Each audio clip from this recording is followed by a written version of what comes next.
Hello and welcome to Daily Spark TV. I am your host, Dr. Angela Chester. My guest today is Daniel Koonce, and we are talking about the joys of being an entrepreneur.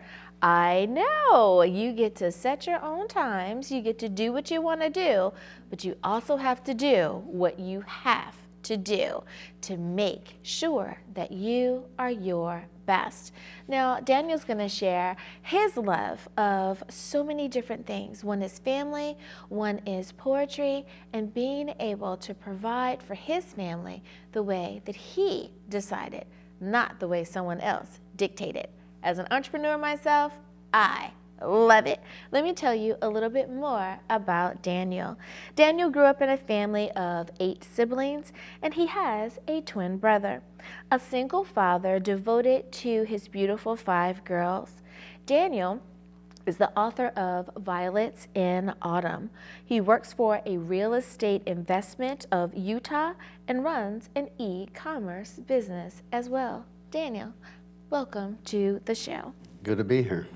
Now, I absolutely love the fact that when you and I have to talk to each other, you talk about the importance of family, because I love family and it really and truly is important.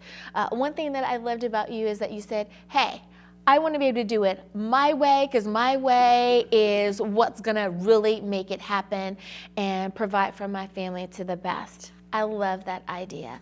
I don't think that as many people understand what it's like to have a heart of an entrepreneur. So I can't wait to kind of pick your brain about that. Now, before we talk about that, I want to talk about the real estate investor, having that title and what your role is. Many times people hear real estate, they hear investment, and they immediately go to flip this house, right? Or they think that it's just purchasing investment property. Can you tell us, what is it really? Well, it's a lot more than what you would see on TV. Mm-hmm. It's not just a fix and flip deal. Mm-hmm. What it is you're the connector, bringing a buyer and a seller together to make a marriage that works, basically. And any distress in finances, housing, are also able to help them get back on their feet and get to where they can handle everything. Oh, wow. That is awesome. Now, is there any particular type of person that should look for an investor as opposed to just a regular real estate broker? Pretty much anyone. It's usually a lot easier to deal with an investor than a bank, because they've got more flexible terms and have more options to be able to help you. Okay.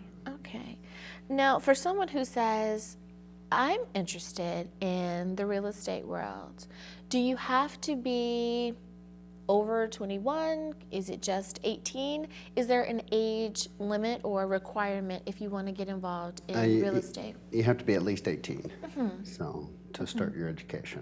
So if you're 16 and you have ambition, that's awesome, but you might want to talk to your parents or your grandparents. I gotcha. Prep you a little bit. Prep you just a little bit and kind of get you ready for that. I love that.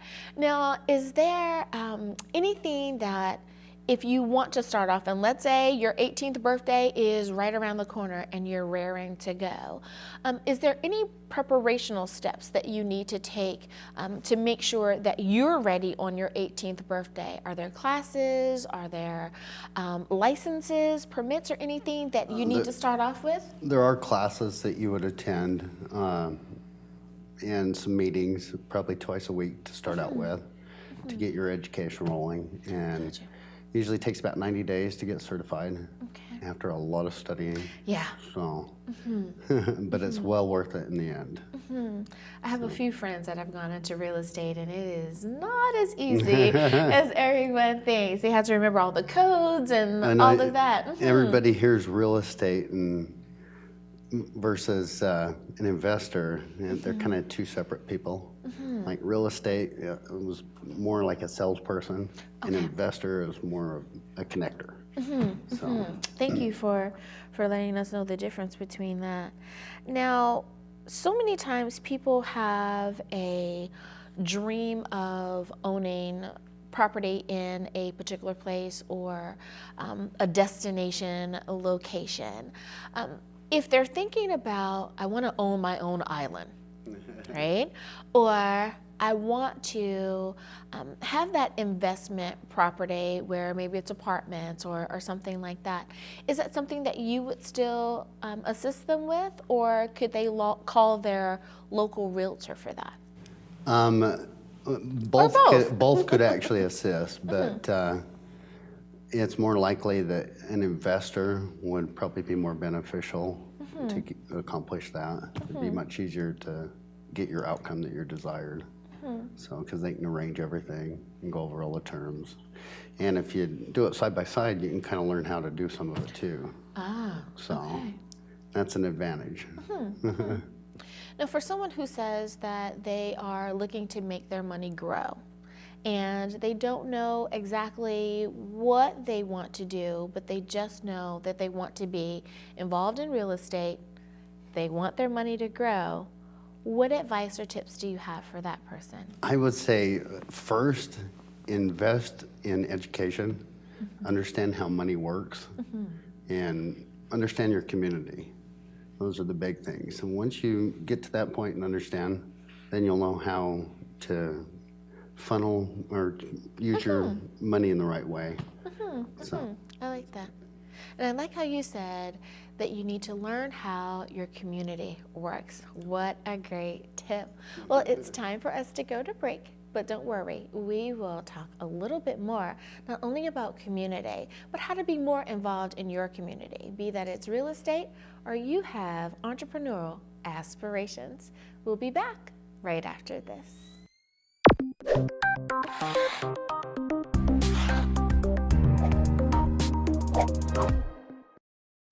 And we are back. Thank you so much for joining me for Daily Spark TV. I am Dr. Angela Tester, and my guest today is Daniel Koonce, and we're talking about the joys of being an entrepreneur. Now, Daniel, you run an e-commerce business. Why did you choose to get into e-commerce? But you know what? Maybe I should back up a little bit. Tell everyone, what is e-commerce? And then why did you decide that that was the route you wanted to take?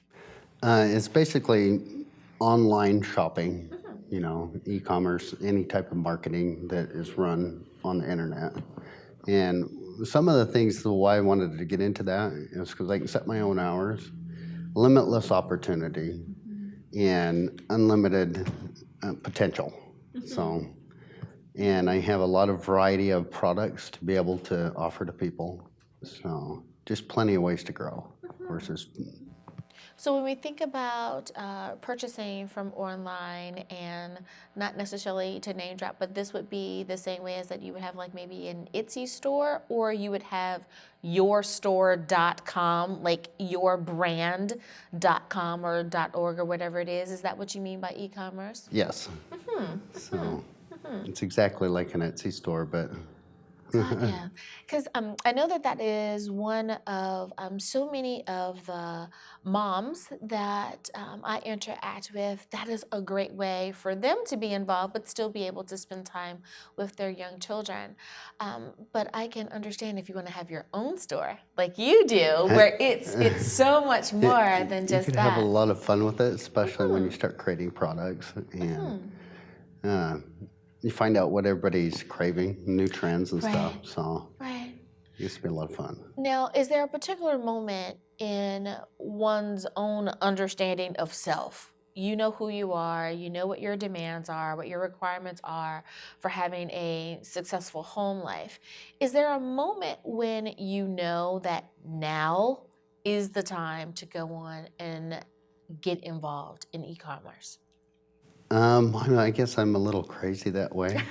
I'm always looking for a new adventure, so a new learning experience. So even if it's just out of the blue, I'm always looking for another opportunity to have a new experience. Of course, So, of course. And I think that that's something that a lot of entrepreneurs also have as a common denominator. You want to solve a particular problem. You want to have a fix to something that's going on. So I can understand that. Now, if you think that you may want to be an entrepreneur, you've been kind of rolling it around for quite some time, are there any things in particular that you really need to consider before you decide to quit your day job? Just education is the biggest thing, I would say.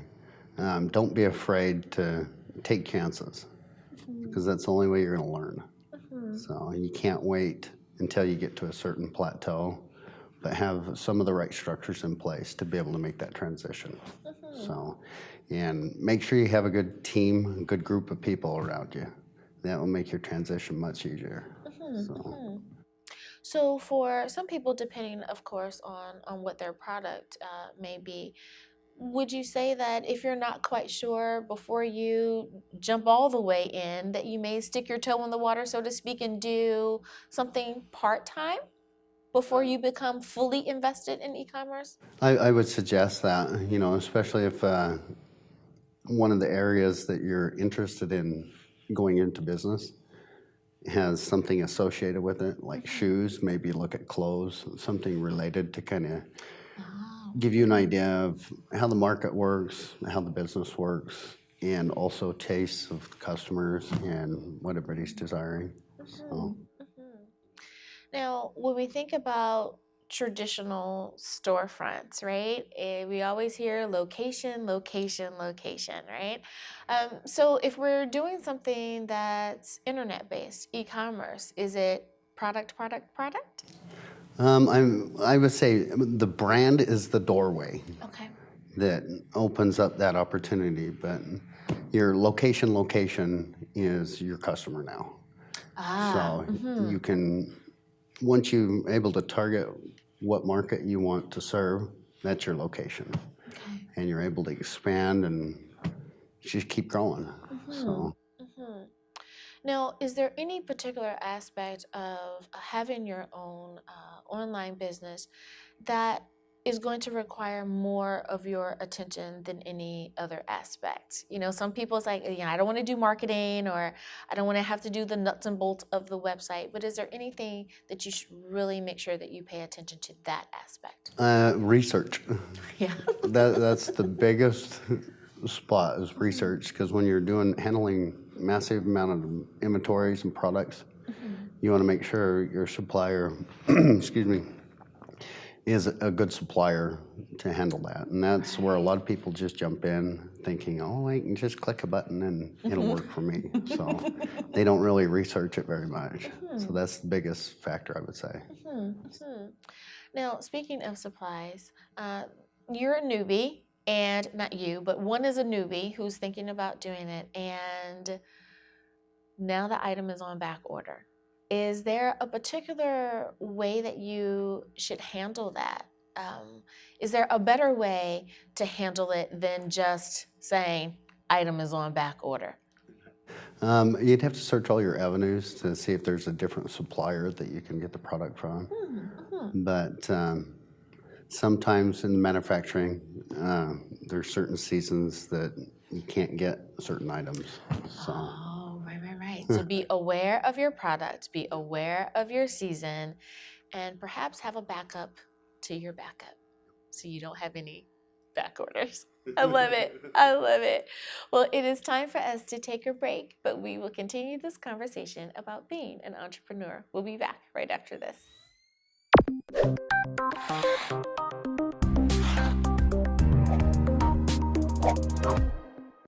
Hi, I'm Daniel Koonce, and I wanted to share my story with you to inspire you that love, hope, and faith still exist in the form of my book, Violets in Autumn. You can pick up a copy at Barnes & Noble, Amazon, violetsinautumn.com, and you can also download in the ebook form.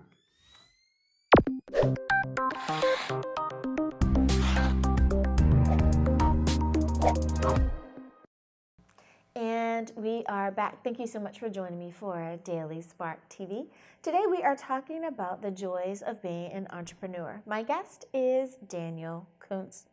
So Daniel, as someone who is involved in e-commerce, what are some best practices, you could say. What are some things that you need to make sure you're doing as an e-commerce? Check your products, check your suppliers, find a good charity that can help with organizations, because you want to be involved in that. Do a little bit of research, and just try and sponsor projects that will help build to the team that you can keep expanding on, and always education. That's never ending. Now, one of the things that you mentioned is charity. When you're choosing a charity, should the charity be something that kind of lines up with your product, or maybe I should even say, and could it be simply a charity that's near and dear to your heart? How do you decide? For me, it's something near and dear to my heart. So I support autism awareness. Awesome. So Now, as a brand, would it be okay to actually do some charitable functions throughout the year? yes, you can do them year round. You can organize them a couple of times a year.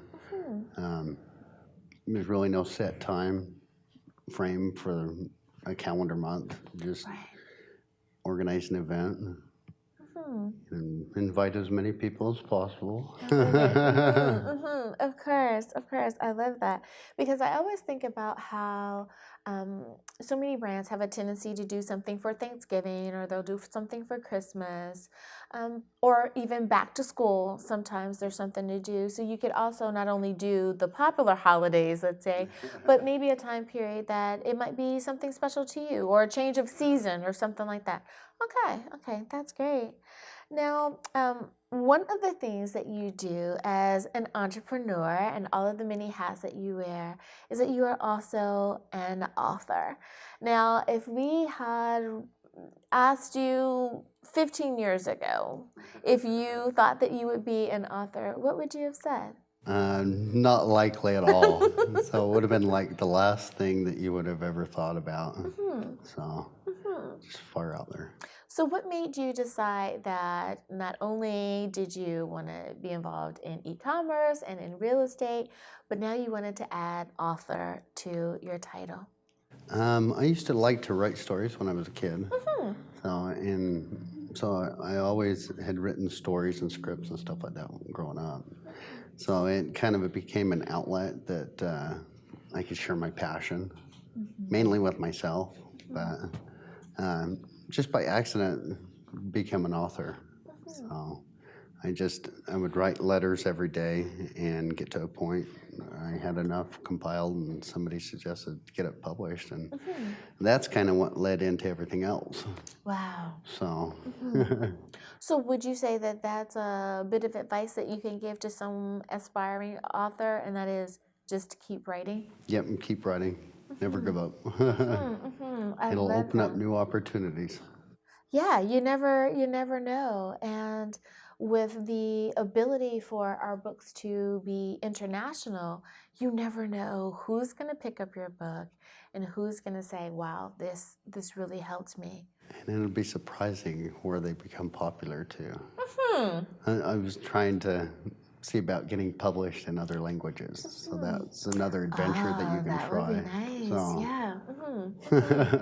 I tell you, it really and truly is exciting when you see that you have sold a book in a different country, and it's like, hey, I got different money this time. It's really it's really awesome to be able to do that, to know that you really are reaching someone else.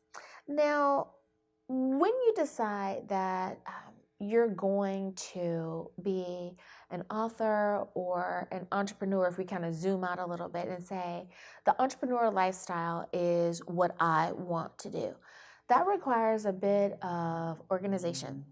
That requires us to be a little self-motivated and to be able to encourage ourselves and keep ourselves going. What are some ways that you find that you're able to keep yourself organized or keep yourself motivated, just to keep yourself on I'm track? kind of laughing at that because it's post-it note after post-it Right? note. So it's like any content conversation, whatever, I'll write it down, whether it's on a Post-it note or voice recording, whatever it may be. And so I'll keep a lot of it organized, files, folders. Lucky for me, I have a pretty good group of surrounding people that are very stubborn. So they keep me in line on that. So enforcing good habits on me. Right? So. I love that. Now, you mentioned something there, having a support team. How important is it that we do have a support team if and especially if you're choosing to be an entrepreneur? I would say it's extremely vital. It's more important to have the right supporting cast because you can't do it all yourself. Right. You've got to have somebody that sees the same vision that you can hand off to or help out, and they have one that they'll do, and it just keeps going. Now, have you found that it's important to express your gratitude to the various people that are in your life in that support team role and saying, thank you for being encouraging, or thank you for your patience, or just whatever it is that they do? Is it important that we remind them that we are aware that they are operating in that function? I believe it's probably the most vital to let them know they're appreciated, they're doing a good job, because it encourages them to want to do more, not only for the project, but for themselves.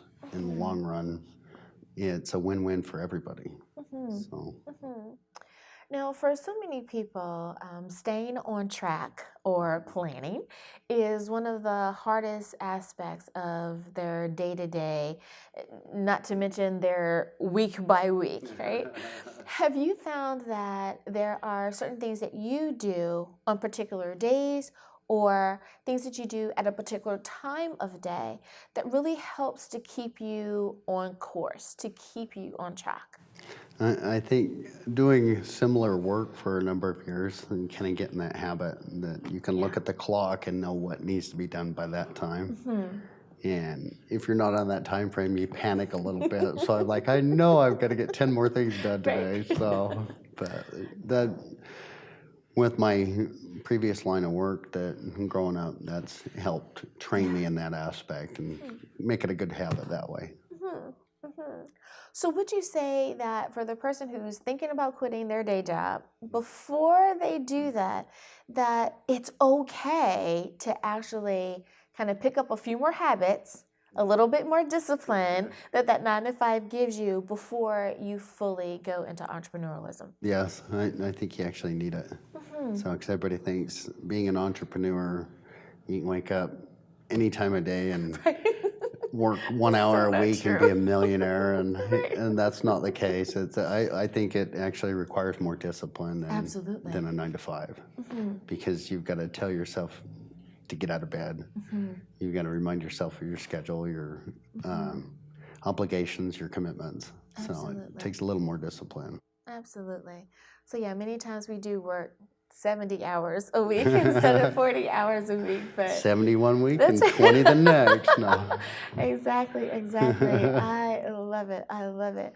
Well, Daniel, thank you so much for coming on and talking about not just e-commerce and real estate, but just how to be an aspiring entrepreneur. Thank you so much for sharing today.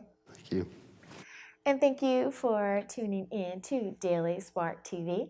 I hope that I have inspired, I have empowered, I have encouraged you to get in tune with your inner entrepreneur. No matter what you do it with your best intentions. Make sure that you are giving not only 100%, but 110%.